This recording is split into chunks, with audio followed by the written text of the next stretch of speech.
తెలంగాణ రాష్ట్రాన్ని దోసుకొని వేలాది కోట్ల రూపాయలు సంపాదించుకొని వందలాది ఎకరాల ఫామ్ హౌజులు కట్టుకొని తాగుబోతు సన్నాసుల విగ్రహం ఒకవేళ సచివాలయం ముందల పెడితే ఈ పిల్లలకు ఎవరిని ఆదర్శంగా చూపిస్తారు?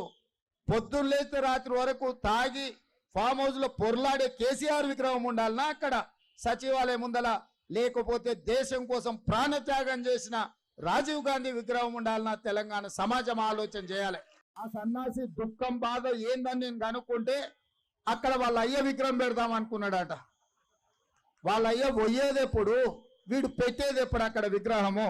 తెలంగాణ రాష్ట్రాన్ని దోసుకొని వేలాది కోట్ల రూపాయలు సంపాదించుకొని వందలాది ఎకరాల ఫామ్ హౌజులు కట్టుకొని తాగుబోతు సన్నాసుల విగ్రహం ఒకవేళ సచివాలయం ముందల పెడితే ఈ పిల్లలకు ఎవరిని ఆదర్శంగా చూపిస్తారు? పొద్దున్నేస్తే రాత్రి వరకు తాగి ఫామ్ హౌస్ లో పొర్లాడే కేసీఆర్ విగ్రహం ఉండాలనా అక్కడ సచివాలయం ముందల?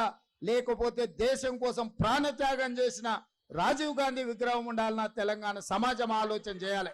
ఆ సన్నాసి దుఃఖం బాధ ఏందని నేను కనుక్కుంటే అక్కడ వాళ్ళ అయ్య విగ్రహం పెడదాం అనుకున్నాడట.